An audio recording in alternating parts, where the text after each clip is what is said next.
Assalamualaikum warahmatullahi wabarakatuh.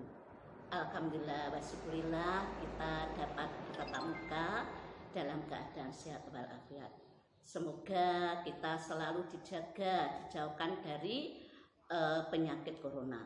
Oleh sebab itu saya harapkan kepada anak-anakku semua untuk selalu menjaga protokol kesehatan. Anak-anakku siswa baru yang berbahagia, sebelumnya saya ucapkan selamat datang di SMP Tunggal 1 Kademangan ini. Semoga kalian cepat bisa menyesuaikan di lingkungan SMP 1 Kademangan ini. Anak-anakku yang berbahagia, pada hari ini saya akan menyampaikan materi tentang program dan cara belajar.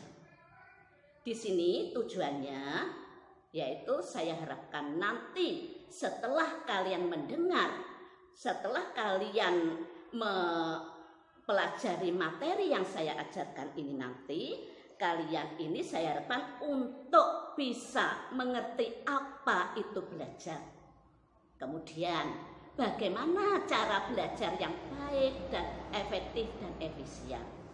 Yang ketiga adalah bisa memanfaatkan waktu dengan sebaik-baiknya. Baiklah, kita mulai saja dengan pengertian belajar. Apa yang dimaksud dengan belajar itu? Belajar adalah proses perubahan tingkah laku dari yang tidak tahu menjadi tahu, dari yang tidak bisa atau dari pribadi yang tidak baik menjadi baik, dari yang tidak terampil melakukan sesuatu menjadi terampil. Itu adalah arti dari belajar. Oleh sebab itu, belajar itu dikatakan berhasil kalau mencapai hal itu. Namun, kalau tidak mencapai perubahan tingkah laku, dari yang tidak tahu menjadi tahu, dari yang pribadi yang jelek menjadi baik, dari tidak memiliki keterampilan jadi memiliki keterampilan, itu namanya belajar yang tidak berhasil. Berarti belajar kalian adalah tidak sungguh-sungguh. Oleh sebab itu, maka di sini agar supaya kalian bisa mencapai hasil yang baik dalam belajarmu, perlu diperhatikan aturan-aturan pokok sebagai berikut. Yang pertama adalah membutuhkan motivasi dan dorongan.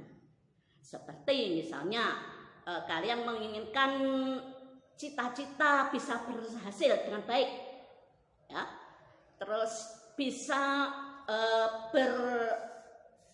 melangkah lebih maju, kemudian bisa mencapai ranking pertama di kelasnya. Nah, ini adalah dorongan motivasi. Untuk mencapai itu tentunya mesti kalian belajar. Makanya kalau tanpa ada dorongan ini saya rasa kalian tidak akan melaksanakan kegiatan belajar. Untuk berikutnya adalah belajar itu membutuhkan konsentrasi, ya. Jadi konsentrasi ini, tanpa konsentrasi belajar tidak akan bisa masuk. Oleh sebab itu, maka hal-hal yang bisa merusak konsentrasi kalian ini haruslah dihindari, seperti suasana ribut atau suasana panas dan lain sebagainya. Ini harus dihindari. Terus di sini belajar itu adalah memahami pelajaran yang kamu terima, ya. Jadi memahami, tidak menghafal. Memahami dulu, ya, kalau menghafal itu untuk berikutnya, kalau sudah memahami, menghafalnya itu lebih mudah. Jadi memahami dulu baru menghafal. Yang berikutnya adalah memantapkan hasil belajar. Anak-anakku yang berbahagia, di sini kalian saya harapkan jangan cukup hanya menerima dengan materi yang diberikan oleh guru, ya. Jadi kalian harus setelah setibanya di rumah itu haruslah mengulang, menambah, membuka kembali, membaca kembali materi-materi yang telah disampaikan oleh guru dan melengkapi catatan-catatan dari guru.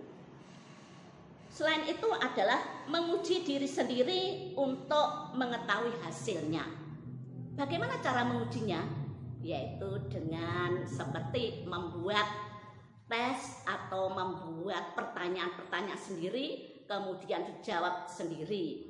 Atau misalkan meminta tolong pada temannya untuk bertanya, ya, membuat pertanyaan kemudian menjawabnya. Ya, anak-anakku yang berbahagia, perlu diketahui bahwa belajar itu adalah perubahan tingkah laku, ya, dari yang tidak tahu menjadi tahu, dari yang tidak memiliki kepribadian yang baik menjadi baik, dari yang tidak terampil menjadi terampil. Untuk meraih itu maka harus belajar dengan sungguh-sungguh. Ini adalah cara belajar yang efektif dan efisien. Belajar yang efektif, efisien itu bisa di sekolah, bisa di rumah, dan bisa dengan kelompok atau kelompok belajar, ya. Ini itu adalah cara belajar. Kemudian saya terangkan satu persatu. Belajar di sekolah, perlu diketahui sekolah adalah suatu lembaga pendidikan yang fungsinya untuk menyelenggarakan proses belajar di sekolah untuk mencapai tujuan pendidikan. Oleh sebab itu, di sini kalian untuk, ya, belajar di sekolah pertama harus mengetahui tujuannya dulu. Apa tujuan pendidikan? Apa tujuan pembelajaran? Ya. Yang kedua adalah memiliki sifat terbuka dengan guru. Jadi di sini guru sebagaimanapun adanya itu harus kamu terima. Ya. Jadi jangan pilih-pilih guru. Di sini perlu diketahui bahwa SMP 1 Kademangan Blitar itu gurunya sudah profesional semua. Jadi sudah hebat. Ya. Jadi tidak diragukan lagi kemampuannya. Kemudian di sini cara belajar yang efektif ini memiliki sifat kritis. Jadi kritis ini apabila belum paham, ini tanya pada guru yang mengajar di situ sampai paham, ya, dan harus punya inisiatif, ya. Kritis itu punya inisiatif. Kalau ada suatu yang penting, hal yang penting itu dicatat. Kemudian di sini menghindari malu bertanya, ini harus dihindari, ya. Kenapa malu bertanya? Ya, untuk untuk kita nambah pengetahuan, ya. Seperti pepatah ada malu bertanya saat jalan. Jadi malu bertanya harus dihilangkan. Misalkan kalau ada hal yang tidak bisa, ini haruslah bertanya pada gurunya. Kemudian di sini kalian dalam belajar di sekolah mengerjakan tugas semua dari guru-guru, ya, dari guru-guru. Misalkan ada tugas dikerjakan, kemudian dikumpulkan sesuai dengan waktu yang telah ditentukan. Setibanya di rumah ini diulangi pelajaran-pelajaran yang sudah disampaikan oleh guru. Kemudian belajar di rumah. Ini belajar di rumah ini memilih waktu dan tempat yang enak dan nyaman, ya. Waktunya kapan kamu yang merasa enak untuk belajar? Apa setelah sholat subuh atau ngasar atau maghrib atau misal, menurut seleramu, dan tempatnya itu juga menurut sesukamu. Pokoknya bagaimana kamu bisa nyaman, bisa di kamar atau di meja dengan kursi yang enak.